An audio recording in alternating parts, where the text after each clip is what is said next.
I arrived at my wife's mother's house without telling anyone after my work trip. I found my son shivering on the street in a t-shirt and shorts in 5 degrees Fahrenheit weather. Inside the house, the whole family was eating turkey at the holiday table. I kicked the door open and said 6 words. Their faces went white. The cabin pressure dropped as we descended into Chicago O'Hare, and I felt that familiar knot in my stomach that had nothing to do with turbulence. I'd been running on fumes and black coffee for the past 72 hours, bouncing between glass conference rooms in Manhattan, where Series B investors grilled me about LexForge's machine learning algorithms like they were personally offended by artificial intelligence. The due diligence process had been brutal, spreadsheets dissecting our SaaS metrics, product roadmaps scrutinized down to the last feature update, and a particularly tense discussion about a potential acquisition that had our boards sweating through their Tom Ford suits. Marcus Hale, they call me, CEO and founder of LexForge, the legal tech startup that's supposedly revolutionizing how law firms handle contract compliance. We use AI to catch the stuff that overworked associates miss at 2 a.m., the liability clauses that could sink a deal, the regulatory gaps that make general counsels wake up in cold sweats. It's a damn good product, if I do say so myself, and the venture capital guys seem to agree. Our series of funding had come in hot, and now we were closing Series B with enough runway to scale nationally. Not bad for a guy who started coding legal algorithms in his garage 3 years ago. But right now, all that corporate success felt like monopoly money compared to what was waiting for me at home, or what I thought was waiting for me.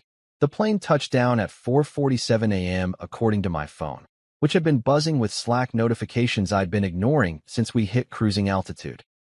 My general counsel Priya Shah had sent me a deck about compliance updates. My CFO Louise had forwarded some portfolio diversification recommendations, and somewhere in the digital noise was a text from Aurora, my wife, saying they'd moved Thanksgiving dinner to her mother's place to keep things simple. Simple, right? Nothing about the Kingsley family had ever been simple. I grabbed my carry-on from the overhead bin, nodding to the flight attendant who'd been serving me whiskey neat for the past 4 hours. The jetway smelled like industrial carpet and recycled air, a sharp contrast to the leather and mahogany of the Manhattan offices I'd just left. In the terminal, I passed a Starbucks that wasn't open yet, and a Hudson News selling magazines with headlines about market volatility and tech IPOs. The usual suspects. My Tesla was waiting in the parking garage where I'd left it, looking sleek and out of place next to the salt-stained SUVs and pickup trucks. Chicago winters are unforgiving, especially to guys like me who spend most of their time in climate-controlled boardrooms discussing acquisition strategies and equity stakes. I tossed my briefcase in the passenger seat, hung up my Tom Ford suit jacket, a splurge from when we closed our first major client, a white shoe law firm that paid us 7 figures to overhaul their contract review process, and grabbed the down coat I kept in the trunk for emergencies. The dashboard read 5 degrees Fahrenheit as I pulled out of O'Hare, which was brutal even by Chicago standards. The roads were mostly empty except for the occasional snow plow and a few early shift workers heading to jobs that actually mattered. I took the Kennedy to the Edens, muscle memory guiding me toward Winnetka, where the Kingsleys lived in the kind of house that screamed, "We have generational wealth, and we're not afraid to use it." Maureen Kingsley, my mother-in-law, ran her family like a Fortune 500 company with herself as the perpetual CEO. Every holiday was a board meeting where the metrics were appearances and social positioning. The woman could turn a simple dinner into a networking event, complete with strategic seating arrangements and conversations that felt like hostile takeover negotiations. She'd hired a $48,000 venue for her anniversary party last year. Yes, 48 grand for one night, and had spent the entire evening making sure everyone knew it. The Upper West Side penthouse photos from their Manhattan visits always made it onto her Instagram within hours, along with carefully curated shots of whatever top-shelf whiskey they were pouring. Usually Macallan 25, because subtlety was never the Kingsley way. Gerald Kingsley, her husband, was cut from the same cloth, but with a different pattern. He'd built a logistics empire in the Midwest, buying up smaller companies and optimizing them until they either thrived or died.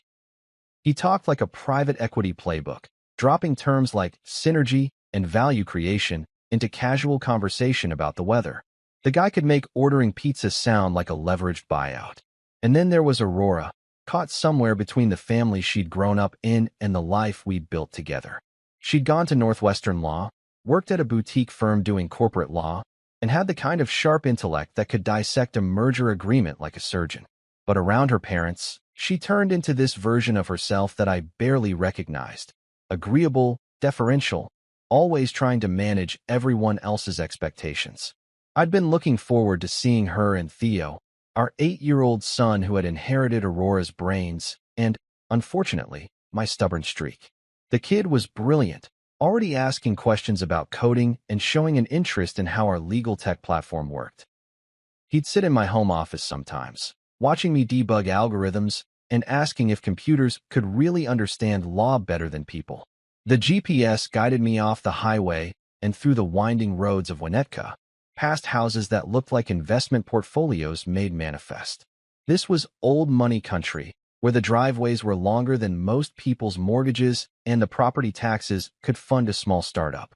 I'd never felt entirely comfortable here, even after LexForge started generating serious revenue.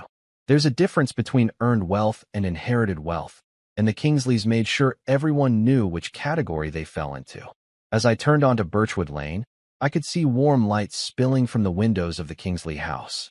Cars lined the circular driveway, BMWs, Mercedes, a Porsche that probably belonged to Aurora's cousin who worked in private equity. The kind of automotive lineup you'd see at a country club board meeting. I could hear faint laughter carrying through the cold air, the sound of a family gathering in full swing. I didn't text anyone to announce my arrival. Part of me wanted to surprise them, to walk in and see Aurora's face light up when she realized I'd made it back in time for dinner. But another part of me, the part that had spent 3 years building a company from nothing and learning to read between the lines of investor conversations, wanted to see things as they really were before anyone had a chance to manage the message. The snow was coming down harder now, cutting across my headlights in diagonal lines that made the world look like a glitched video feed. I pulled into the driveway behind a silver Lexus, probably belonged to Aurora's aunt, the one who worked in wealth management and always had opinions about our portfolio allocation. That's when I saw him. My son Theo, sitting on the curb in front of the house, wearing nothing but a t-shirt and shorts, his arms wrapped around his ribs like he was trying to hold himself together. Even from inside the car, I could see him shaking. The panic hit me like a systems crash. Everything else just stopped. The Series B funding, the board meetings, the acquisition talks, all of it became background noise. I killed the engine and moved fast, grabbing my coat and an emergency blanket from the trunk, muscle memory from camping trips and Boy Scout training kicking in. The cold hit me like a physical force when I stepped out of the Tesla. 5 degrees Fahrenheit with a wind chill that made it feel like Antarctica. And my son had been sitting out here in summer clothes while his entire extended family ate turkey and made small talk about the markets. This wasn't discipline. This wasn't even close to reasonable. This was endangerment, plain and simple. In my head, all the compliance protocols from work started firing at once. Assess severity, identify exposure, implement immediate mitigation strategies. But this wasn't a legal brief or a risk assessment. This was my kid, and someone was going to answer for it. The distance between my Tesla and my son couldn't have been more than 20 feet, but it felt like crossing an entire portfolio of bad investments. Each step through the snow was like watching our family's net worth tank in real time. Except this wasn't about money. This was about something infinitely more valuable that someone had just decided to gamble with. Theo looked up when he heard my footsteps crunching through the snow, and Jesus Christ, the relief in his eyes nearly broke me. His lips were blue, actually blue, like some kind of grotesque corporate branding experiment gone wrong. His face was pale as a quarterly report that nobody wants to read, and he was shaking so hard I thought he might vibrate right off the curb. Dad, his voice came out cracked and small, like a startup pitching to investors who've already made up their minds. You came back. I dropped to my knees in the snow, not giving a damn about my pants or the cold seeping through the fabric. My down coat came off in one motion, and I wrapped it around his shoulders like I was protecting the most valuable asset in my entire portfolio. Which, let's be honest, he was. How long, buddy? I asked, trying to keep my voice steady while my brain ran through every child endangerment statute I'd ever reviewed for clients. How long have you been out here? His teeth were chattering so hard, he could barely get the words out. Since 11. I burned the rolls. Burned the rolls. Let that sink in for a minute. My 8-year-old son had been locked outside in 5-degree weather for over 5 hours because he made a mistake that any reasonable adult would handle with, I don't know, maybe a gentle correction and a replacement badge from the grocery store. But apparently, the Kingsley family had decided that near hypothermia was the appropriate market response to culinary inexperience. I scooped him up and carried him to the Tesla, his body feeling way too light and way too cold against my chest. The car's heating system kicked in immediately, thank God for German engineering and electric vehicle innovation, and I cranked it up to full blast. The interior temperature readings started climbing from 32 degrees Fahrenheit, which meant the car had been cold enough to freeze water. My son had been sitting outside in conditions that were literally freezing. I kept an emergency kit in the trunk because, unlike some people, I actually planned for contingencies. Thermal blankets, water, basic first aid supplies. The kind of risk management that any competent CEO implements for business travel.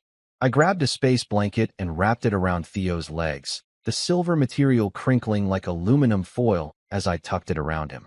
Okay, let's do a quick systems check, I said, falling back into the kind of methodical assessment that had served me well in board meetings and crisis management scenarios. I examined his fingers, checking for the telltale white patches of frostnip that could escalate to full-blown frostbite if left untreated. His fingertips were pale and cold, but the circulation seemed intact. His ears were red and obviously painful, but I didn't see any of the waxy, grayish coloring that would indicate serious tissue damage. Still, this was well beyond the threshold of what any reasonable person would consider safe. In the corporate world, we have risk assessment matrices that would flag this scenario as immediate intervention required. If I'd subjected an employee to these conditions, I'd be facing lawsuits that would make our Series B funding look like lunch money. Dad, I'm sorry about the rolls, Theo whispered, and that's when the fury really started building in my chest. Not the explosive, uncontrolled kind that leads to bad decisions and worse outcomes, but the cold, calculated anger that drives successful hostile takeovers and regulatory compliance investigations. You have nothing to be sorry for, I told him, checking his core temperature by feeling his chest and abdomen through the blankets. Still cold, but warming up. Burning food is not a crime. Hell, I burned an entire Thanksgiving turkey when I was 12, and your grandmother just ordered pizza and told everyone it was a learning experience. My grandmother, not theirs. The Kingsleys apparently operated under a different set of quality control standards. I pulled out my phone and started documenting everything with the same precision I used for due diligence reports. Photos of Theo's condition, screenshots of the weather app showing current temperature and wind chill, timestamps for when I found him and when we got him into the car. If this situation escalated, and my gut told me it was going to, I wanted an evidentiary record that would hold up under scrutiny. Dad, are we going inside? Theo asked, his voice getting stronger as the car's heating system worked its magic. The interior temperature had climbed to 75 degrees Fahrenheit, and some color was starting to return to his cheeks. I looked toward the house, where warm light continued to spill from every window. Through the front window, I could see people moving around in what looked like the dining room, probably finishing dessert, discussing their investment strategies and vacation homes while my son had been slowly freezing to death on their curb. Yeah, we're going inside, I said, but not for the reasons they might expect. I opened the glove compartment and pulled out the executive legal pad I kept there for jotting down contract notes during calls. I'd learned early in my legal tech career that documentation was everything. You could have the best algorithms in the world, but if you couldn't prove chain of custody and maintain detailed records, your evidence was worthless in court. I wrote down everything: arrival time, Theo's condition, his explanation about the rolls, the duration of exposure, ambient temperature, and his current status. I included details about the locked front door, the family gathering inside, and the complete absence of any adult checking on a child who'd been outside for hours in potentially lethal weather conditions. This wasn't just about family dynamics anymore.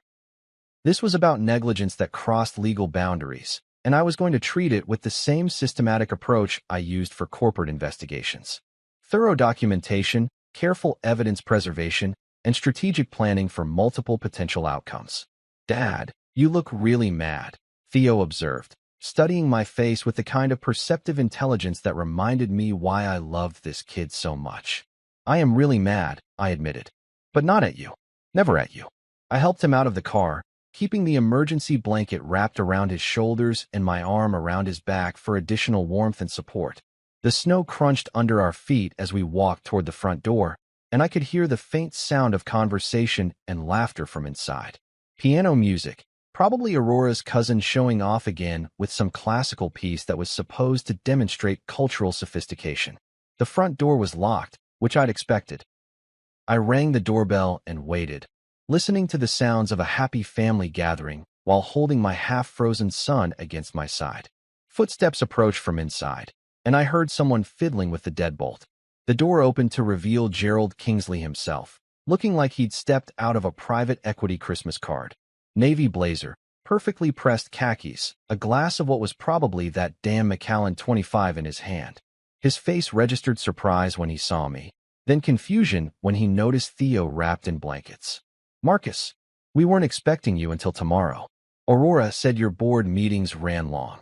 I looked him dead in the eye, my son shivering beside me despite the blankets, and felt that cold fury crystallize into something sharp and focused. "We need to talk," I said. "Right now." Gerald stepped aside with the kind of calculated politeness that screams damage control, but I could see the wheels spinning behind his eyes like a CFO, trying to figure out how to spin a quarterly loss. The warm air from inside the house hit us like walking into a different universe. Turkey, cinnamon, some kind of expensive candle that probably cost more than most people's monthly car payments, and the unmistakable sound of a family gathering that had been going perfectly fine without us. Come in, Gerald said, his voice carrying that practice charm he probably used in board meetings when he was about to restructure someone's entire department out of existence. "Aurora will be so surprised. We saved you both plates." "Saved us plates." Right. While my son was developing hypothermia on their front lawn, they'd been thoughtful enough to set aside some cranberry sauce and stuffing. The corporate hospitality was truly overwhelming. I guided Theo through the foyer, past the marble table with the fresh orchid arrangement that probably cost more than most people's weekly grocery budget. The house smelled like wealth, that particular blend of expensive cleaning products, fresh flowers, and the kind of furniture polish that only comes with pieces that have actual provenance. Everything was perfectly curated, from the artwork on the walls to the seasonal decorations that looked like they'd been installed by a professional staging company. The dining room opened up before us like a scene from some upscale magazine spread. The table was set with what I recognized as Maureen's wedding china, the spode pattern she'd inherited from her mother and trotted out for occasions when she needed to remind everyone of the family's social status. Crystal wine glasses caught the candlelight, and the centerpiece looked like something you'd see at a $48,000 corporate event, all autumn leaves and gold accents arranged with mathematical precision. And there they all were, the Kingsley extended family in their natural habitat. Maureen sat at the head of the table like she was chairing a shareholder meeting, wearing what looked like a designer sweater that probably cost more than most people's rent. Aurora's Aunt Patricia, the wealth management advisor who always had opinions about everyone else's portfolio allocation, was gesturing with a wine glass while explaining something to Aurora's cousin David, who worked in private equity and never let anyone forget it. Aurora herself sat about halfway down the table, and when she saw us walk in, her face went through a sequence of expressions that would have been fascinating to watch if I hadn't been so furious. Surprise, relief, confusion, and then, when she really looked at Theo wrapped in emergency blankets, something that might have been horror. The conversation didn't exactly stop, but it definitely downshifted, like a Tesla switching from sport mode to eco mode. People kept talking, but their eyes were on us, trying to process the scene we just walked into. Piano music continued to drift from the living room, some Chopin piece that David's wife Emma always played when she wanted to demonstrate her conservatory training. "Marcus." Maureen rose from her throne at the head of the table, napkin in hand, wearing the kind of smile that corporate communications departments spend millions trying to perfect. "What a wonderful surprise. Though you both look like you've been through quite an adventure." An adventure. That's what she called it. My son had been locked outside in potentially lethal weather conditions for over 5 hours, and she was spinning it like we'd just returned from a fun winter activity. The audacity was actually impressive in a sociopathic sort of way. I looked around the table, taking inventory like I was conducting a hostile takeover audit. 23 people by my count, all of them clearly well-fed and warm, all of them apparently comfortable with the knowledge that an 8-year-old had been exiled to the front yard for the crime of burning some dinner rolls. The cognitive dissonance was staggering. Theo pressed closer to my side, still shivering despite the blankets and the warm house air. His lips were starting to return to a normal color, but I could feel him trembling against my ribs. The kid was exhausted, probably dehydrated, and definitely traumatized by whatever power play had led to his outdoor exile. Aurora stood up, her chair scraping against the hardwood floor with a sound like fingernails on a compliance violation. "Marcus, what are you? How did you? We weren't expecting you until tomorrow." "Plans changed," I said, my voice carrying the kind of controlled calm that I used in board meetings when someone had seriously fucked up and was about to find out exactly how much their mistake was going to cost. "Caught an earlier flight. Good thing, too." Gerald had followed us into the dining room, still carrying his glass of Macallan 25 like it was some kind of prop in a performance about sophisticated family dynamics. "Well, this is perfect timing," he said, launching into what sounded like a prepared statement. "We were just discussing Theo's learning opportunity about consequences and responsibility." Learning opportunity. I had to admire the corporate speak, even as it made me want to throw him through the nearest window. This was the same kind of language that private equity firms used when they fired half a company's workforce and called it right-sizing for optimal efficiency. "Is that what we're calling it?" I asked, shifting Theo so that my arm was around his shoulders, keeping him close and warm. "A learning opportunity?" The piano music stopped abruptly from the living room, and I could hear Emma's footsteps as she came to see what the sudden tension was about. The dining room felt like a boardroom where someone had just announced an unexpected audit. Everyone was suddenly very interested in their wine glasses and dessert plates. Maureen stepped forward, clearly recognizing that this situation required executive intervention. Her smile never wavered, but I could see the calculation behind her eyes, the same kind of strategic thinking that had probably helped her navigate decades of social and financial maneuvering. "Now, Marcus," she said, her voice carrying the kind of condescending warmth that made my skin crawl. "Let's not make this more dramatic than it needs to be. Theo made a mistake with dinner, and we felt it was important for him to understand the consequences of not following instructions carefully." Consequences. Instructions. She was talking about my son like he was an underperforming employee who needed corrective action. The woman had literally locked an 8-year-old outside in sub-zero weather and was discussing it like it was a reasonable management decision. I looked at Aurora, who was staring at her place, setting like it contained the secrets of the universe. Her face had gone pale, and I could see her hands shaking slightly as she gripped the back of her chair. She knew. She absolutely knew how fucked up this was, but she was frozen in the same pattern of deference to her parents that had been driving me crazy for years. The entire room was watching us now, 23 pairs of eyes like a jury waiting for closing arguments. The candlelight flickered across their faces, casting shadows that made everyone look vaguely sinister, like a board of directors about to vote on whether to destroy someone's life for quarterly profit margins. I took a deep breath, feeling the weight of the moment settle around me like a legal brief that was about to change everything. This wasn't just about Theo anymore. This was about what kind of family we were going to be, what kind of standards we were going to accept, and whether I was going to let these people continue to treat my son like a disposable asset in their family portfolio. I looked directly at Maureen, then let my gaze sweep across the entire table, making sure everyone could see my face and hear my words clearly. I already called Child Protective Services. 6 words. Clean, simple, and absolutely devastating. The silence that followed was like the moment after a market crash, when everyone's still processing the magnitude of what just happened and trying to figure out how much they're about to lose. The silence stretched out like a liquidity crisis, painful, unprecedented, and absolutely nobody knew how to fix it. 23 faces stared at me with expressions ranging from shock to horror to what I could only describe as quarterly earnings panic. The candlelight flickered across the designer place settings, making the whole scene look like a Renaissance painting titled The Last Supper of Generational Wealth. Gerald was the first to recover, which didn't surprise me. The guy had probably survived hostile takeovers, market crashes, and at least a few SEC investigations. He set his Macallan 25 down on the table with the kind of deliberate calm that screams, crisis management mode activated. "Let's not be dramatic, Marcus," he said, his voice carrying that measured tone that CFOs use when they're about to explain why the company's burning through cash faster than a Series B funding round. "I'm sure we can handle this as a family matter without involving outside agencies." Outside agencies, like Child Protective Services, was some kind of regulatory body that could be lobbied or bought off. Although, knowing Gerald's approach to business challenges, he was probably already running through his mental Rolodex of lawyers and fixers who could make this particular problem disappear. Maureen stepped forward, her smile shifting into what I recognized as full-scale damage control mode. She'd probably used this exact expression when explaining to country club friends why their last charity event had gone over budget by 40%. "We were letting Theo cool off," she said, like she was presenting a perfectly reasonable investment strategy. "Children need to understand that actions have consequences."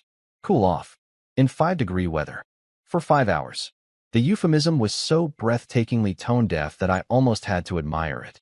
This was the same kind of linguistic gymnastics that private equity firms used when they called mass layoffs workforce optimization. I pulled out my phone, and I swear to God, you could feel the collective blood pressure in the room spike. Nothing makes wealthy people more nervous than someone documenting their behavior in real time. It's like watching a compliance audit kick off. Suddenly, everyone's very concerned about their exposure. "See this?" I held up my phone, showing the timestamp on my photos of Theo's condition. 4:47 a.m. "I took these pictures when I found him on your curb." Weather app shows it was 5 degrees Fahrenheit with a wind chill of -8 degrees Fahrenheit. He was wearing shorts and a t-shirt.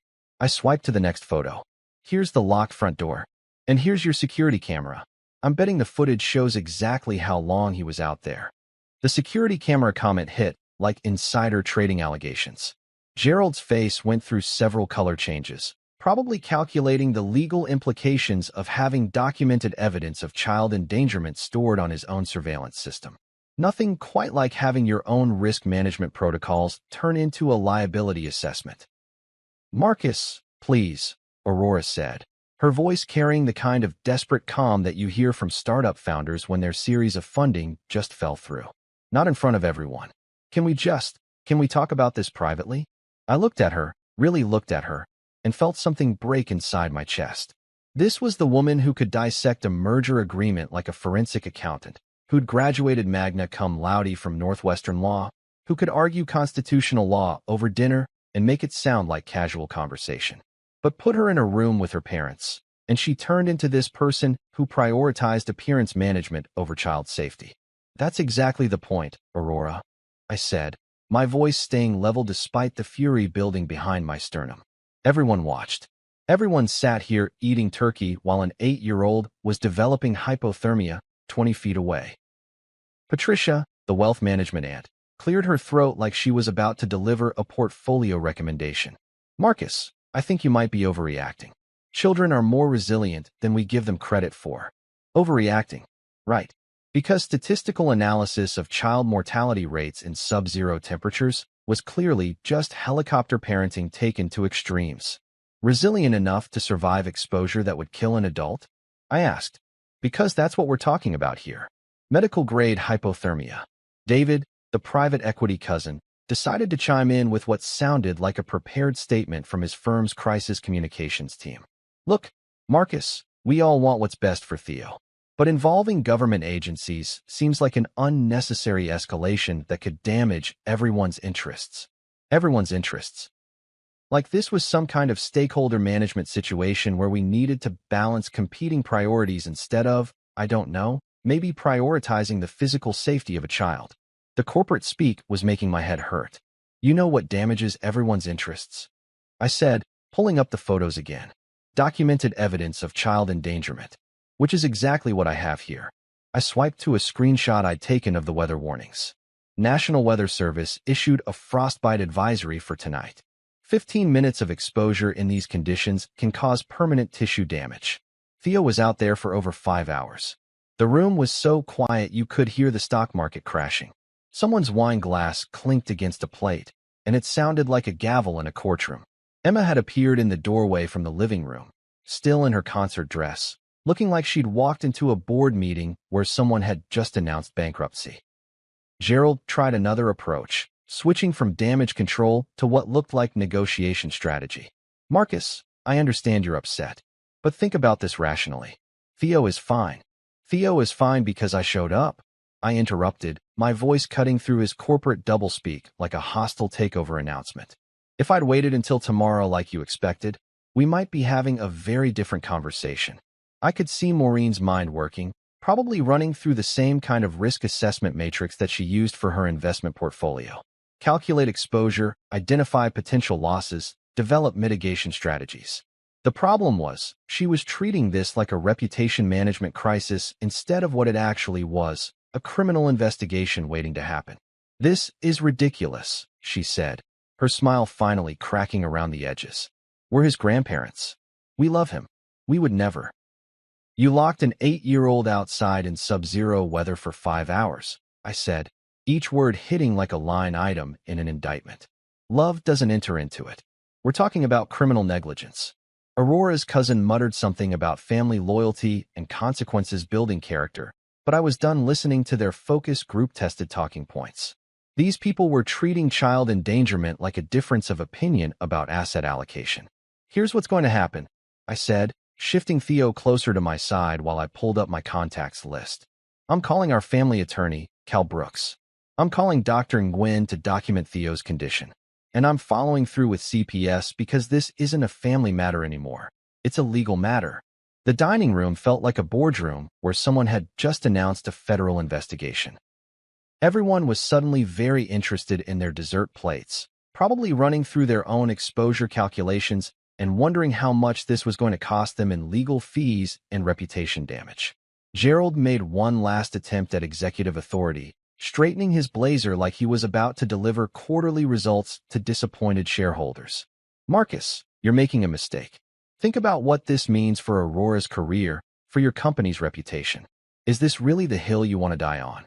I looked at him, then at the rest of the table, then down at my son who was still shivering in my arms despite being inside for 10 minutes.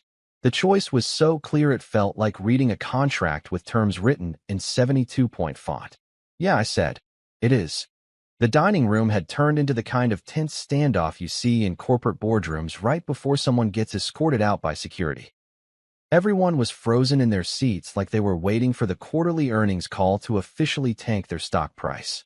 The only sound was the grandfather clock in the hallway ticking away like a countdown timer to a hostile takeover. I wasn't interested in prolonging this particular board meeting. Theo, go get your bag, I said, keeping my voice calm and controlled despite feeling like I was about to execute the most important acquisition of my career. We're leaving. Theo looked up at me with those wide brown eyes that reminded me so much of Aurora when we first met in law school. All my stuff, everything that's yours, I confirmed, positioning myself between him and the table full of people who'd just demonstrated their approach to child welfare.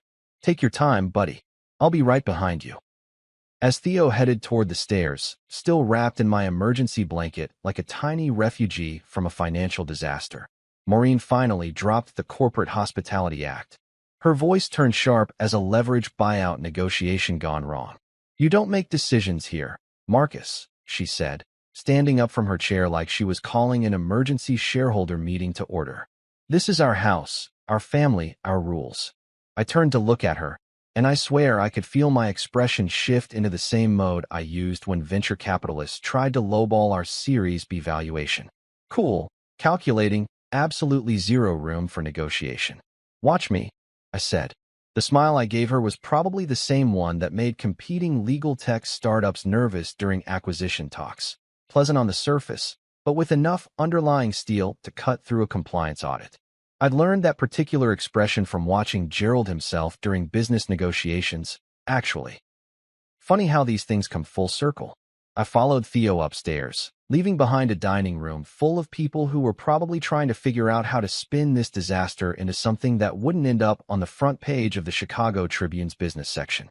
The second floor of the Kingsley house was all hardwood floors and family photos that looked like they'd been curated by a marketing team. Every image carefully selected to project success, stability, and generational wealth. Theo's guest room was at the end of the hall, and walking into it was like conducting a forensic audit of a failed startup. His belongings were scattered around like he'd never been allowed to fully settle in, like he was always just a temporary visitor in someone else's corporate headquarters. A few toys on the dresser, some clothes folded in a corner, his tablet charging on the nightstand.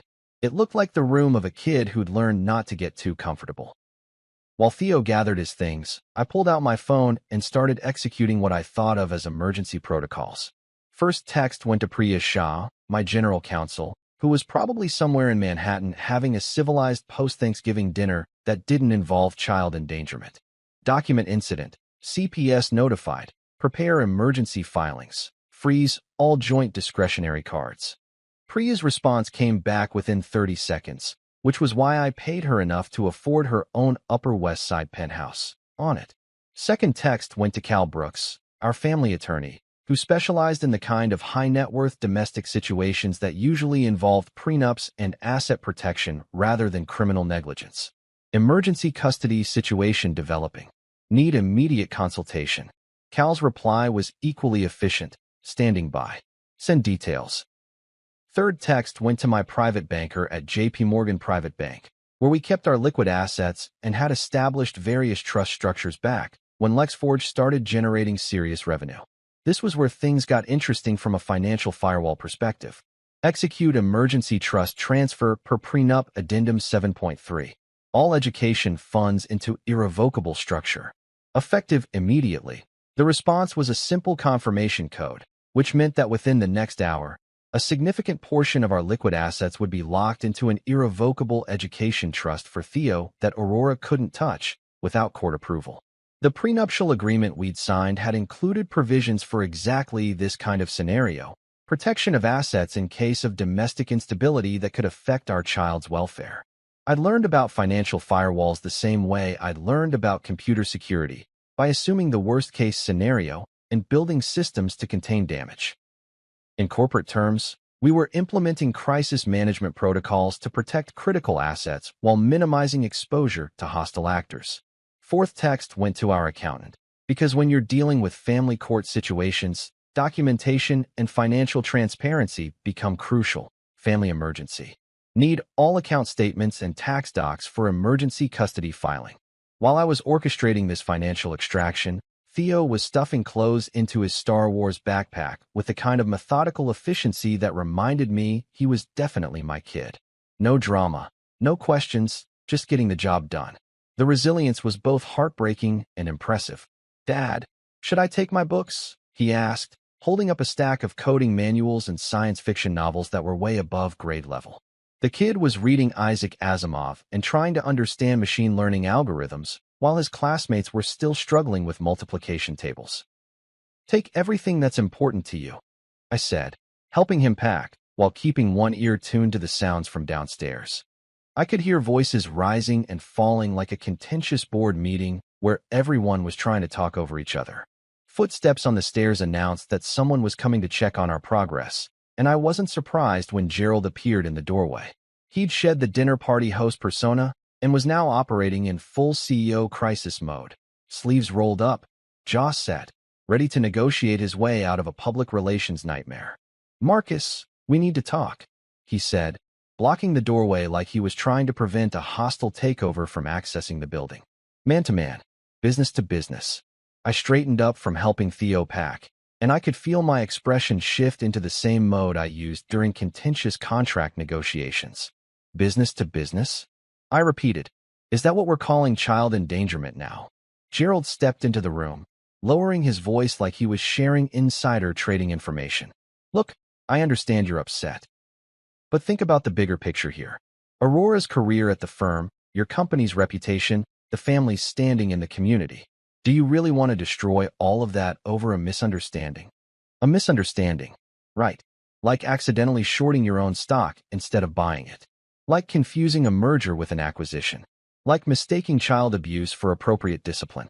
Here's the bigger picture, Gerald, I said, my voice carrying the kind of controlled fury that made opposing counsel nervous during depositions. Your family locked my son outside in potentially lethal weather conditions for 5 hours. That's not a misunderstanding. That's criminal negligence. He tried to move closer, probably thinking he could use physical presence the way he used market positioning in business deals. You're going to regret this, Marcus. You think you're protecting Theo, but you're about to destroy his mother's career and tear apart his extended family. Is that really what's best for him? I looked Gerald straight in the eye, the same way I'd looked at venture capitalists who tried to strong-arm me into accepting unfavorable terms during our series of funding. Some negotiations you walk away from, and some you burn to the ground. You know what, Gerald? File that under forward-looking statements, I said. Because right now, I'm more concerned with protecting my son from people who think hypothermia is an appropriate teaching tool. His face went through several color changes, like watching a stock price crash in real time. You have no idea what you're starting here. Actually, I said, hoisting Theo's backpack and putting my arm around my son's shoulders, I know exactly what I'm starting. And I know exactly how it's going to end. We made it downstairs just as the first police cruiser pulled into the circular driveway, its blue and red lights cutting through the snow like emergency signals from a crashing startup. The timing was perfect, like when your Series B funding closes exactly when your burn rate hits critical.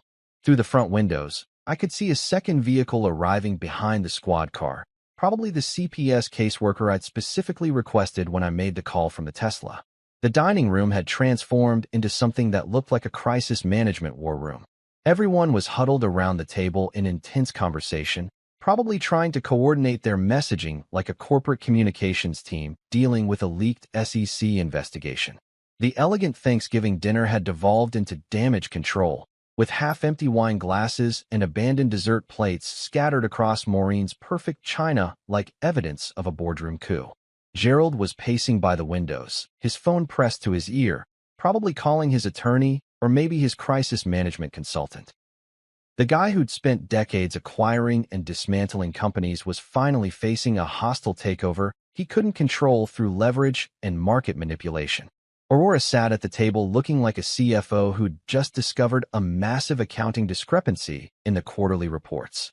Her face was pale as unbleached financial statements, and she kept staring at her hands like they contained the solution to a problem she didn't know how to solve. The doorbell rang with the kind of official authority that makes wealthy people immediately start calculating legal fees. I adjusted Theo's position against my side. He was still wrapped in the emergency blanket, still too quiet, still bearing the physical evidence of what these people considered appropriate family discipline. "I'll get it," I announced to the room, and the silence that followed was like the moment before a market crash when everyone's still hoping the algorithms are wrong. Officer Hart turned out to be exactly what you'd want in a cop dealing with child welfare cases. Mid-40s, calm demeanor, the kind of methodical approach that suggested extensive training in family crisis situations. She had the look of someone who'd seen enough domestic situations to know the difference between family drama and actual endangerment. Behind her stood caseworker Kara Velasquez from DCFS, carrying a tablet and wearing the kind of professional expression that suggested she'd spent her career documenting the various ways adults failed children. She looked like she could assess a family dysfunction scenario with the same precision that venture capitalists use to evaluate startup viability. "Mr. Hale?" Officer Hart asked, checking her notes like she was confirming the details of a legal brief. "You called about a child welfare concern?" "Yes," I said, stepping aside to let them into the foyer where the marble surfaces and expensive artwork suddenly felt like evidence of misplaced priorities. "This is my son, Theo. I found him outside in 5-degree weather, locked out of the house for over 5 hours. Kara immediately focused on Theo with the kind of professional assessment that reminded me of due diligence meetings. Thorough, systematic, designed to uncover problems that might not be immediately obvious. "Hey there, Theo," she said, her voice carrying the warm authority of someone who specialized in making kids feel safe. "I'm Kara. Can you tell me how you're feeling right now?" "Cold," Theo said simply, which was probably the most honest thing anyone had said in this house all night. but better now that Dad's here. Officer Hart was taking notes while Kara conducted what looked like a preliminary medical assessment. Checking Theo's color, asking about numbness or pain, the kind of systematic evaluation that any competent risk management professional would implement when assessing potential liability exposure. From the dining room came the sound of chairs scraping and urgent whispered conversations, like a board meeting where someone had just announced an FBI raid. Gerald had finished his phone call and was approaching with Aurora close behind, both of them wearing expressions that suggested their legal counsel had just explained exactly how much trouble they were potentially facing. "Officers," Gerald said, switching into full corporate crisis mode. "I think there's been a misunderstanding here. This is a family matter that got blown out of proportion." Officer Hart looked up from her notes with the kind of expression that suggested she'd heard this particular line of reasoning before. "Sir, we need to get the facts first. Can you tell me your relationship to the child?" "I'm his grandfather," Gerald replied, probably thinking that family relationships would somehow mitigate the criminal negligence aspects of the situation. "We were having Thanksgiving dinner, and Theo needed some time to think about his behavior. In sub-zero weather. For 5 hours. The euphemism was so breathtakingly inappropriate that I could see Officer Hart's expression shift into what I recognized as professional skepticism. The same look that SEC investigators got when examining obviously fraudulent financial statements. "What kind of behavior required outdoor time in these weather conditions?" Kara asked, her voice maintaining that carefully neutral tone that child welfare professionals probably learned in training. She was documenting everything on her tablet, building a case file with the same methodical approach that our legal team used for compliance audits. Maureen stepped forward, clearly recognizing that this situation required executive intervention. "He burned some dinner rolls and wasn't following kitchen safety instructions. We felt it was important for him to understand consequences." The room got quiet in a way that reminded me of board meetings when someone accidentally admits to securities violations on the record. Officer Hart and Kara exchanged a look that suggested they'd just heard enough to confirm that this wasn't a misunderstanding. This was exactly what it appeared to be. "So you locked an 8-year-old outside in 5-degree weather because he burned some food?" Officer Hart asked, her tone suggesting she was giving them one last chance to realize how insane that sounded when spoken out loud. "We didn't lock him out," Aurora said suddenly, her voice carrying the kind of desperate legal precision that suggested she was trying to create reasonable doubt where none existed. The door was just closed." "Was it unlocked?" Kara asked, looking directly at Aurora with the kind of focused attention that made it clear this was a critical question. The silence stretched out like a liquidity crisis. Aurora's face went through several expressions: lawyer, daughter, mother, before finally settling on something that looked like defeat. "No," she whispered. "It was locked." Officer Hart wrote that down with the kind of deliberate emphasis that suggested it would be appearing in official reports and potentially court documents. "And how long was the door locked with Theo outside?" Gerald tried to regain control of the narrative, probably thinking he could negotiate his way out of this like it was a hostile acquisition. "Look, it wasn't that long. Maybe an hour or two." "Since 11, Theo said quietly, his voice cutting through Gerald's attempt at damage control like insider trading evidence in a SEC investigation. "I know because I heard the clock chime." Kara checked her tablet for the time. "It's now 6:15 p.m. That's over 7 hours. The dining room had gone completely silent except for the grandfather clock that had apparently been Theo's only companion during his outdoor exile. 23 relatives who'd been perfectly comfortable eating turkey while a child developed hypothermia on their front lawn were suddenly discovering what accountability looked like when it came with badges and legal authority. "We're going to need to speak with Theo privately," Officer Hart said, her tone making it clear this wasn't a request. "And we'll need a full medical evaluation to document his condition." I looked at Maureen, whose perfectly curated Thanksgiving dinner had just turned into a criminal investigation, then at Gerald, whose crisis management skills were proving inadequate for the first time in his corporate career. "Whatever you need," I said. "We're here to cooperate fully." Because unlike some people in this room, I actually understood the difference between family loyalty and criminal negligence. And I knew which one was more important when my son's safety was on the line. By the time we made it back to my Lincoln Park condo, It was nearly midnight, and Theo was finally sleeping peacefully for what felt like the first time in months. I'd carried him up from the Tesla. He'd passed out in the heated seats during the drive home, wrapped in blankets like a tiny survivor of some corporate disaster that had finally reached resolution. My place felt like a different universe compared to the Kingsley house. Clean lines, minimal furniture, floor-to-ceiling windows overlooking the lake.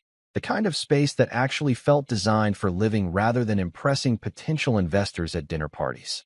No marble foyers or museum-quality artwork. Just a home where an 8-year-old could burn dinner rolls without getting exiled to the frozen tundra. I'd tucked Theo into the guest bedroom that was officially his room now, watching him sleep with the kind of relief that probably felt similar to closing a successful Series B funding round after months of uncertainty. His color was back to normal, his breathing was steady, and for the first time all day, he looked like a kid instead of a refugee from someone else's power struggle.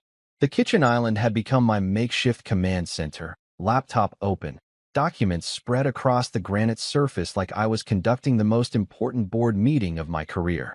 Which, in a way, I was. This wasn't just about tonight. This was about restructuring our entire family dynamic to protect the only asset that actually mattered. My phone buzzed with an incoming video call, and Priya Shah's face appeared on the screen, looking remarkably composed for someone who'd probably been fielding emergency legal texts during her own Thanksgiving dinner. Behind her, I could see what looked like her Upper West Side apartment, all exposed brick and carefully curated law books that screamed successful general counsel with equity positions in multiple startups. "Marcus," she said, her voice carrying the kind of controlled urgency that I associated with crisis management at 2 a.m. "I've got Luis on the line too. We need to talk strategy." Luis Okafor's face popped up in a second window, calling from what looked like his home office in Tribeca. Our CFO had the expression of someone who'd spent the evening running financial projections for worst-case scenarios, which was basically his default setting during any kind of corporate emergency. "Gentlemen, lady," I said, settling into the kitchen stool like I was chairing an emergency board meeting. "Thanks for jumping on this. We need to treat tonight like we're implementing crisis protocols for a hostile takeover." Priya leaned forward, already pulling up what looked like legal documents on her tablet. "First priority, protect Theo. I've drafted an emergency custody petition that we can file first thing Monday morning. Clean, straightforward, focused on documented endangerment rather than character assassination." "What's our exposure?" Luis asked, because that's what CFOs do. They quantify risk and calculate potential losses before emotions get involved. Financially, legally, operationally? I pulled up the trust documents on my laptop, the same ones I'd executed from Gerald's guest room while the dinner party imploded downstairs. I've already moved Theo's education fund into the irrevocable trust structure from the prenup. Aurora can't touch it without court approval, which means his college tuition is protected regardless of how this plays out. "Smart," Priya said, making notes on her tablet. "What about immediate liquidity? Daily expenses, medical costs, legal fees?" "I've frozen Aurora's discretionary spending privileges on all joint accounts," I replied, pulling up the banking app that showed our revised account structure. "She's got access to her salary and basic household expenses, but anything above normal monthly spend requires dual authorization. No surprises, no leveraged positions against Theo's welfare." Luis nodded approvingly. "Good risk management. What about the custody timeline? How long before we get temporary orders?" "Judge Martinelli is handling emergency family court filings this weekend," Priya said, obviously having done her homework while I was dealing with CPS interviews. "I know her from the Northwestern Alumni Network. She's tough, but fair, particularly when child welfare is involved.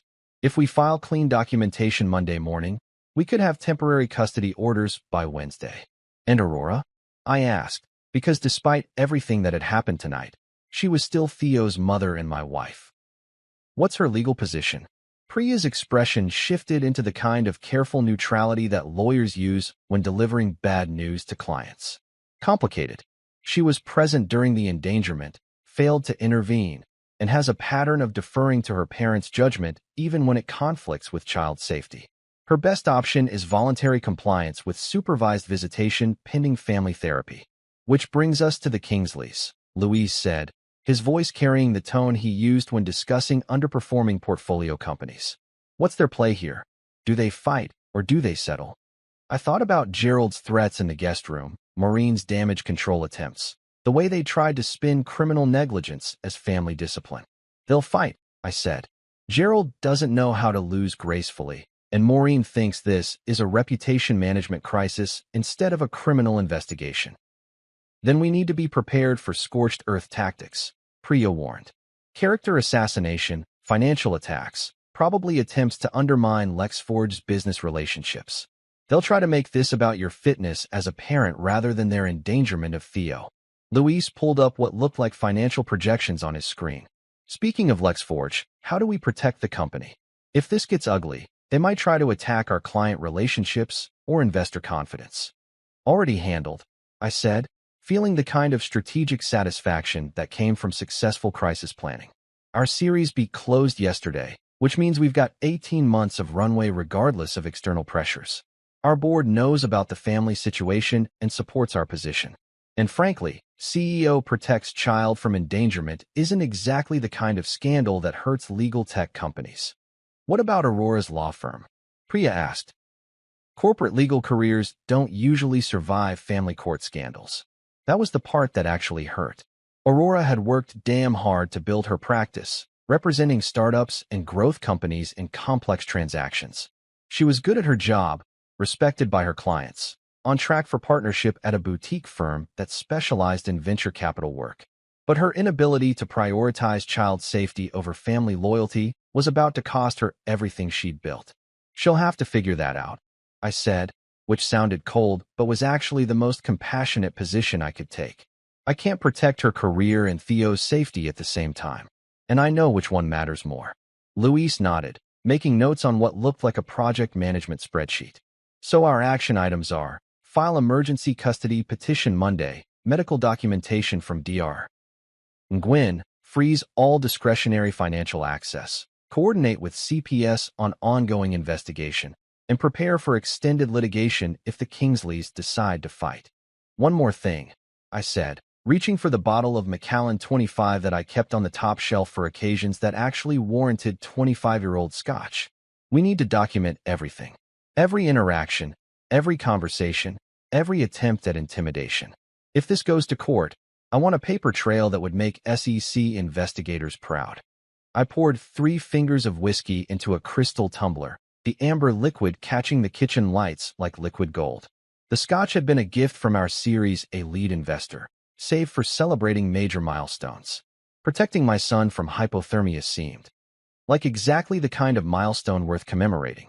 To restructuring, I said, raising the glass toward the laptop screen where my legal and financial team were working through the night to protect the most important asset in my portfolio.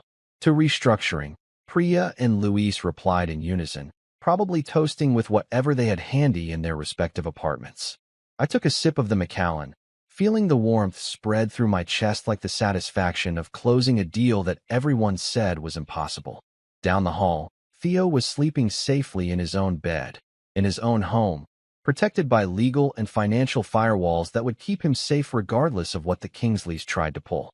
Some board meetings you walk away from feeling like you've lost something important. This one felt like I'd finally won something that actually mattered.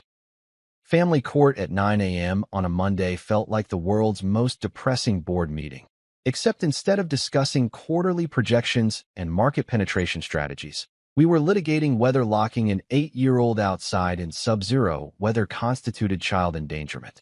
The Cook County Courthouse had that particular blend of institutional beige and fluorescent lighting that made everyone look like they were attending a shareholders meeting for a company that was about to declare bankruptcy. Judge Patricia Martinelli presided over courtroom 4B with the kind of no-nonsense authority that reminded me of the best venture capitalists I'd worked with: sharp, direct, completely unimpressed by wealth or status, focused exclusively on the fundamentals. She'd been handling family court cases for 15 years, according to Priya's research, with a particular reputation for prioritizing child welfare over parental convenience or family reputation management. I sat at the petitioner's table with Priya, who looked like she'd stepped out of a corporate law firm's recruitment brochure: tailored navy suit, leather briefcase full of meticulously organized documentation, the kind of professional presence that screamed, "I bill $500 an hour and earn every penny." Behind us sat Kara Velasquez from DCFS, her tablet loaded with the kind of detailed case notes that would make any compliance officer proud. Across the aisle, Aurora sat with her attorney, Michael Chun, who'd built his practice representing high-net-worth individuals in complex domestic situations. Chun was good. I'd actually referred clients to him back when I thought family law was something that happened to other people. Aurora looked like she hadn't slept since Thanksgiving, wearing a black pantsuit that made her look more like she was attending a funeral than a custody hearing. At the respondents' table, Maureen and Gerald flanked their attorney, Patricia Knowles, who specialized in crisis management for wealthy families facing public scandals. Knowles had the kind of reputation that came with defending politicians and corporate executives when their personal lives became front-page news. She probably charged more per hour than most people made in a month, and her client list read like a who's who of Chicago's financial elite. Judge Martinelli called the hearing to order with the efficiency of a CEO opening a board meeting. "We're here for Emergency Custody Petition 2024, FC 8847, Hale versus Hale. Counsel, I've reviewed the filings. This appears to be a straightforward child endangerment case with some unusual family dynamics." Priya stood up, her opening statement as precise as a Series A term sheet. "Your Honor, this petition concerns documented child endangerment that occurred on November 25th at the Winnetka residence of Gerald and Maureen Kingsley. The respondents locked petitioner's 8-year-old son outside in 5-degree weather for over 5 hours, resulting in medical symptoms consistent with early-stage hypothermia." She pulled out a tablet and began walking through our evidence like she was presenting due diligence findings to a skeptical investor. Exhibit A. Photographs documenting the child's condition upon discovery.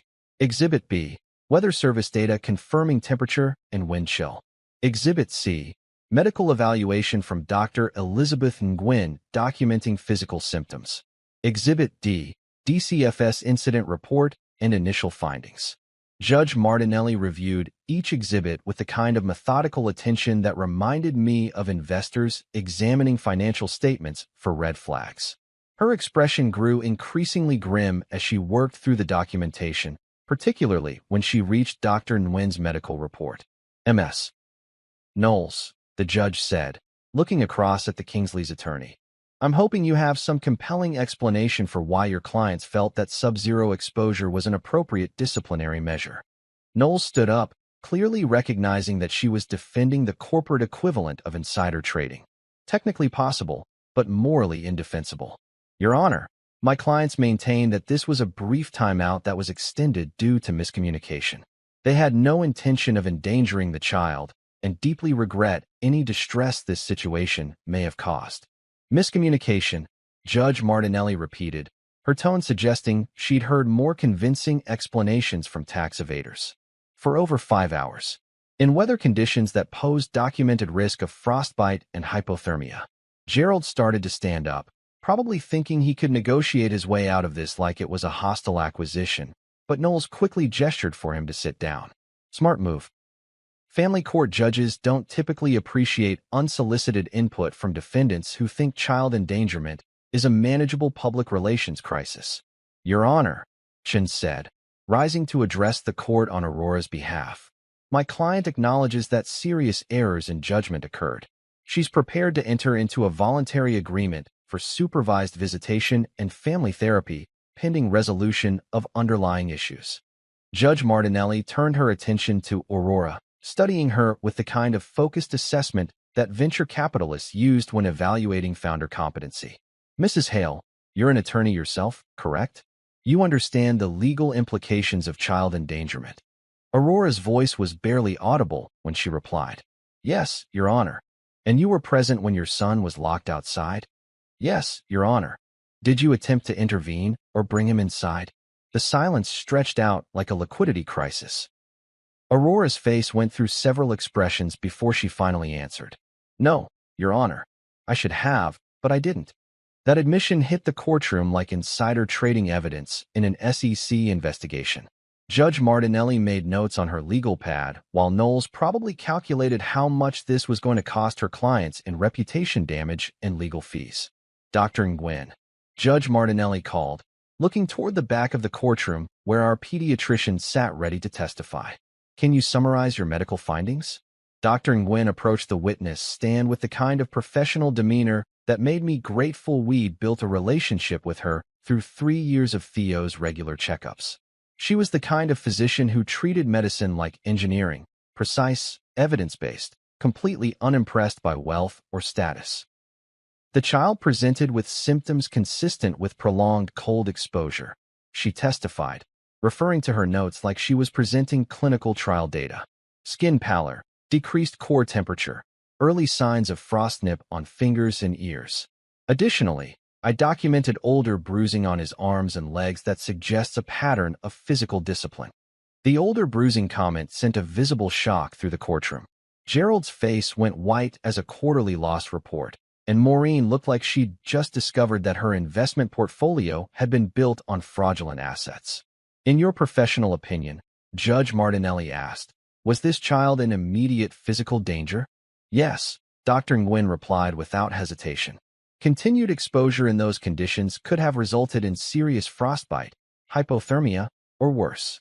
The fact that he maintained consciousness and core body temperature is fortunate, not inevitable. Judge Martinelli reviewed her notes one more time, her expression suggesting she'd reached the kind of definitive conclusion that ended board meetings and sealed corporate fates. Based on the evidence presented, she said, I'm granting the petitioner's request for emergency temporary custody. The child will remain with Mr. Hale pending further proceedings. Mrs. Hale will have supervised visitation twice weekly, contingent on enrollment in family therapy and parenting classes. She turned her attention to the Kingsley's table, her voice taking on the kind of authoritative tone that made corporate executives nervous. Mr. and Mrs. Kingsley, you will have no unsupervised contact with the child until this court determines that you pose no risk to his welfare. I'm also ordering a full DCFS investigation into your household and any other minor children who may have been exposed to similar treatment. The gavel came down with the finality of a market close, officially restructuring our family dynamics under court supervision. Gerald looked like he'd just watched his empire get acquired by hostile investors, while Maureen appeared to be calculating the reputational damage to their social standing. As we filed out of the courtroom, I felt the kind of satisfaction that came from successfully defending against a hostile takeover. Theo was safe, the legal framework was in place, and anyone who wanted to challenge our new family structure would have to go through the courts.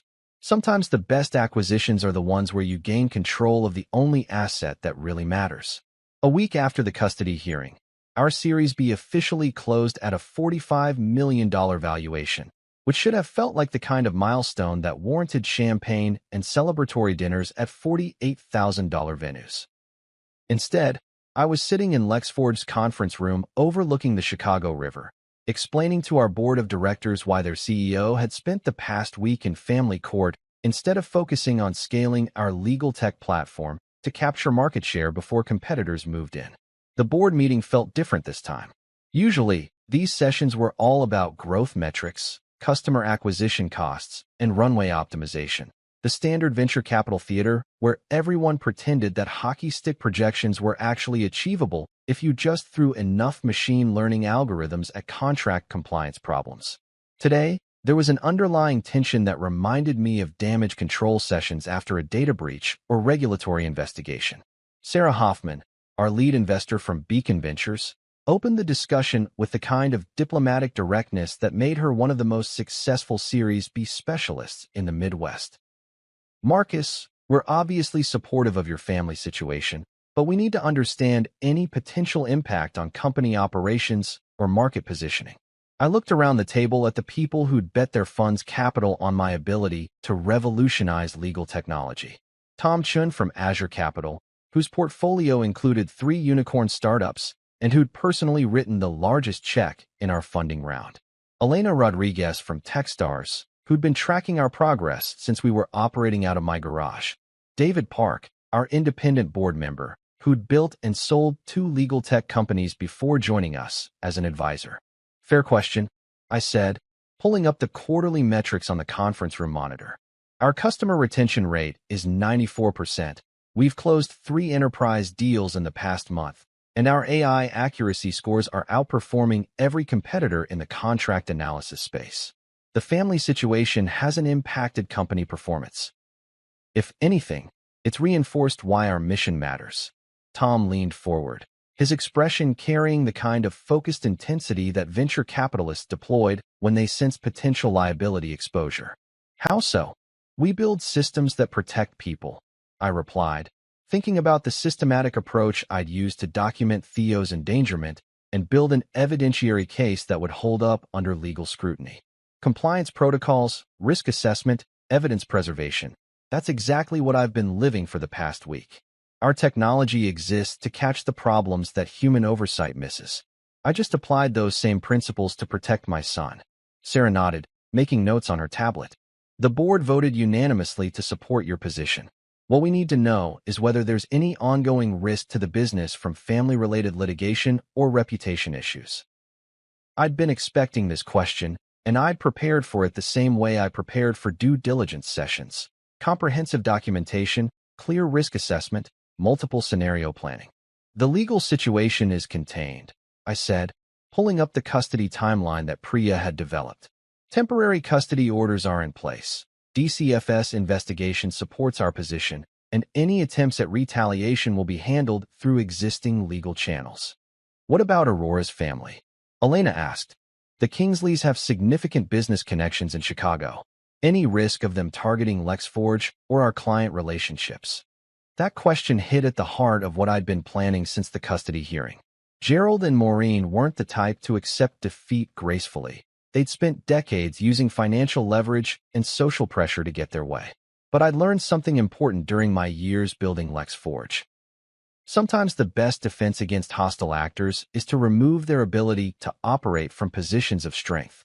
Actually, I said, feeling the kind of strategic satisfaction that came from executing a perfectly timed market move, I think their business focus is going to be elsewhere for the foreseeable future. I pulled up my phone and scrolled to the text conversation I'd been having with Naomi Carter at Alder Rock Capital, one of the most aggressive private equity firms in the Midwest. Naomi specialized in acquiring family-owned logistics companies and optimizing them through operational restructuring and management changes. Gerald's logistics empire has some interesting vulnerabilities, I continued, thinking about the 3 phone calls I'd made after the custody hearing.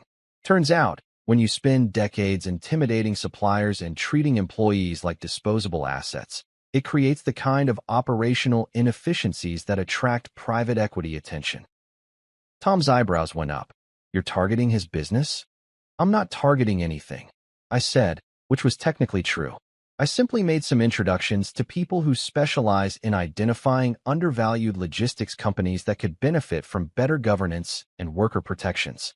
The first call had been to Jake Morrison at Summit Ventures, who'd been circling Gerald's company for months, but hadn't found the right entry point.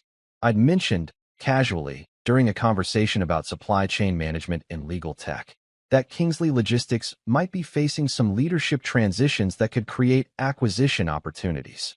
The second call had been to Naomi at Alder Rock, who had a reputation for acquiring companies with problematic management structures and implementing what she called accountability-based restructuring. When I'd mentioned that Kingsley Logistics had potential governance issues that might benefit from professional oversight, she'd immediately started running preliminary valuations. The third call had been to Martinez and Associates, a compliance consulting firm that specialized in investigating workplace safety violations and labor law enforcement. When they'd asked for referrals to companies that might benefit from proactive compliance audits, Kingsley Logistics had seemed like a natural fit. Within 48 hours of making those introductions, I continued, Gerald received 2 acquisition offers and a notification that the Department of Labor was conducting a routine inspection of his worker safety protocols. David Park, who'd been through several acquisition scenarios during his career, was nodding with what looked like professional appreciation. And faced with external pressure from multiple directions, he took the deal. I finished. Clean acquisition by Alder Rock, contingent on implementing worker protections, governance reforms, and, most importantly, the immediate termination of Maureen's consulting contract, which had been paying her $200,000 annually for what appeared to be strategic advice, but looked suspiciously like self-dealing when examined by actual financial analysts. Sarah was taking detailed notes, probably calculating the strategic implications of having a CEO who could neutralize business threats through market manipulation. So the Kingsleys are no longer in a position to retaliate against LexForge. Gerald's spending his time explaining to new management why his previous employee retention rates were so terrible, I said. Maureen's dealing with the IRS audit that Alder-Rock's due diligence team discovered regarding her consulting payments. And both of them are too busy with their own compliance issues to worry about our family situation. The board exchanged looks that suggested they were recalibrating their assessment of my strategic capabilities. Elena was the first to speak. That's comprehensive. It's systematic risk management, I replied. The same approach we use for protecting our clients' contract portfolios. Identify threats, assess vulnerabilities, implement countermeasures, monitor results. Tom leaned back in his chair, wearing the kind of expression that venture capitalists got when they realized their investment was in better hands than they'd initially thought. And Aurora? How is she handling the restructuring?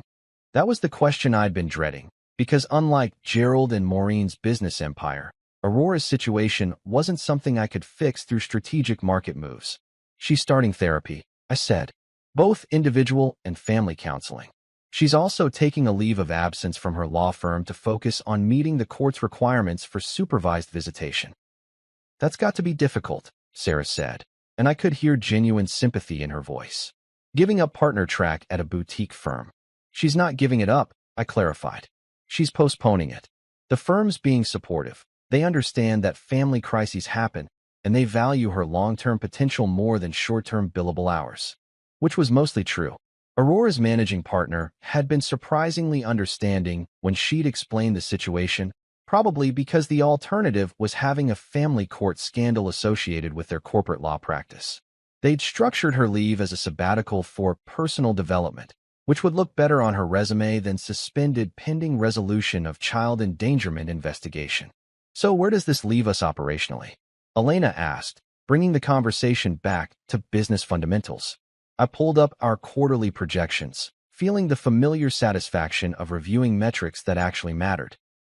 Series B funding gives us 18 months of runway to scale nationally. We've got pilot programs launching with 3AM Law 100 firms in Q1. Our machine learning accuracy is outperforming every competitor, and our customer acquisition costs are dropping as word-of-mouth referrals increase. And personally, David asked, how are you managing single parenthood and CEO responsibilities? I thought about Theo, who was currently at school learning Python programming in his computer science class and asking questions about artificial intelligence that most adults couldn't answer. The kid was thriving with the kind of stability and predictability that apparently came from living with a parent who prioritized his safety over social appearance management. Theo's doing great, I said. Better than great, actually. Turns out, kids flourish when they don't have to worry about being locked outside for burning dinner rolls. The board meeting ended with unanimous approval of our strategic direction and a renewal of confidence in my leadership, which felt like the kind of validation that actually meant something. Not because they approved of my family decisions, but because they recognized that the same systematic thinking that made LexForge successful could also be applied to protecting the people I cared about. Some acquisitions are about gaining market share. Others are about removing threats to your core assets. And sometimes, the most important restructuring you can do is making sure your family operates according to principles that actually matter. By April, Theo had the kind of color in his face that came from spending weekends at Lincoln Park Zoo instead of locked outside in sub-zero weather conditions. The kid was thriving in ways that reminded me why I'd started LexForge in the first place, to build systems that actually protected people instead of just managing appearances. He'd joined the robotics team at school, was learning Python programming with the same intensity that most 8-year-olds reserved for video games, and had started asking questions about machine learning algorithms that would have impressed our Series B investors. Dad, do you think AI could help kids who can't fight for themselves? He asked one Saturday morning while we were debugging code together in my home office. He was sitting cross-legged on the floor with his laptop, working through a tutorial on natural language processing that was probably more advanced than what most college computer science majors tackled. The question hit me harder than I'd expected, partly because it was so clearly his way of processing what had happened with the Kingsleys, and partly because it was exactly the kind of systems thinking that suggested he might actually understand what we were building at LexForge better than some of our board members. "That's a really smart question," I said, saving the compliance algorithm I'd been reviewing and giving him my full attention. "What made you think about it?" "Well," he said, his fingers hovering over the keyboard like he was trying to formulate a complex legal argument. "If computers can read contracts and find problems that people miss, maybe they could read other stuff too, like reports about kids, or messages, or patterns that show when adults aren't being safe." Jesus. The kid was basically describing predictive analytics for child welfare, which was probably $1 billion market opportunity if someone could figure out how to implement it without creating a surveillance state. More importantly, he was thinking about technology as a tool for protection rather than profit, which suggested I was doing something right as a parent. "That's exactly right," I said. "And actually, some people are already working on systems like that, using AI to identify patterns that might indicate when kids are in dangerous situations. We've been having conversations like this more frequently since the custody situation stabilized." Theo had started talking about maybe studying engineering in college, and then maybe law school later, for litigation that helps kids who can't fight for themselves. The combination of technical skills and legal advocacy was exactly the kind of interdisciplinary thinking that the next generation of legal technology would require. Our weekends had developed a rhythm that felt sustainable in ways that our previous family dynamics never had. We'd take the Tesla to campus tours at Northwestern and UChicago, talking about engineering programs and computer science departments like they were potential investment opportunities. We'd fly commercial when we traveled. No more private jet expectations or $48,000 venue requirements. Just normal family experiences that didn't require leveraging our Series B funding for lifestyle inflation. The financial restructuring had worked exactly as planned. Theo's education trust was generating solid returns in a diversified portfolio that would cover undergraduate and graduate school regardless of market volatility. Our monthly expenses had dropped significantly without the Kingsley family's influence pushing us toward luxury lifestyle, signaling that nobody actually needed. It turned out that happiness had a much lower burn rate than I'd previously calculated. On a warm evening in late April, my phone buzzed with a text from Aurora. "Finished my compliance plan with Dr. Peterson. Judge Martinelli approved expanded visitation. Can I come by for dinner tonight?" I'd been expecting this message for weeks. Aurora had been methodically working through the court-mandated therapy requirements with the same systematic approach she'd once used for complex corporate transactions. Individual counseling twice weekly, family therapy sessions focused on boundary setting and child advocacy, parenting classes that covered everything from age-appropriate discipline to recognizing signs of emotional manipulation. The supervised visitations had been going well, awkward at first, like board meetings between former business partners who'd had a falling out, but gradually becoming more natural as Aurora learned to prioritize Theo's emotional safety over family diplomacy. She'd started asking him direct questions about his feelings and experiences instead of managing everyone else's expectations about what family relationships should look like. "What do you think?" I asked Theo, showing him the text message like I was presenting a potential acquisition proposal for his consideration. He looked up from his laptop, where he'd been working through a coding challenge that involved building a simple AI chatbot. "Is she different now?" "What do you mean?" "Before, she always seemed like she was worried about making Grandma and Grandpa mad," he said, with the kind of perceptive honesty that reminded me why 8-year-olds sometimes understood family dynamics better than the adults who created them. "Is she worried about making me safe now instead?" That was probably the most sophisticated risk assessment I'd heard all week, including the ones from our compliance team. "I think she's learning to be," I said. "Dr. Peterson says it takes time to change old patterns, especially when you've spent your whole life trying to make other people happy instead of doing what's right. Like debugging code," Theo said. "You have to find all the problems before the program works correctly." "Exactly like debugging code." I texted Aurora back. "Yes. Dinner at 6:30. Theo's request." homemade pizza, and no burned rolls jokes. She arrived at 6:15, carrying grocery bags and wearing jeans and a Northwestern Law sweatshirt instead of the designer outfits that had been standard during her Kingsley family performance era. She looked smaller somehow, more honest, like someone who'd finally stopped trying to manage a public image that had never actually fit. "Hey," she said when I opened the door, and her smile looked genuine for the first time in months. "I brought ingredients for pizza dough. Figured it was time I learned how to cook without burning the house down." Theo appeared in the hallway, studying his mother with the same analytical attention he used for debugging complex algorithms. "Did you learn about setting boundaries?" he asked, like he was confirming that she'd successfully completed a software update. Aurora knelt down to his eye level, her expression serious in the way that suggested she'd been practicing this conversation with Dr. Peterson. "I learned that my job is to keep you safe, even if that makes other people unhappy. And I'm sorry I forgot that before." "Okay," Theo said, apparently satisfied with her compliance certification. "Want to see the chatbot I'm building? It uses natural language processing to identify emotional patterns in text." As they headed toward the living room, Aurora caught my eye over Theo's head. "I signed the updated parenting plan with Chun," she said quietly. 50-50 custody contingent on continued therapy and court approval.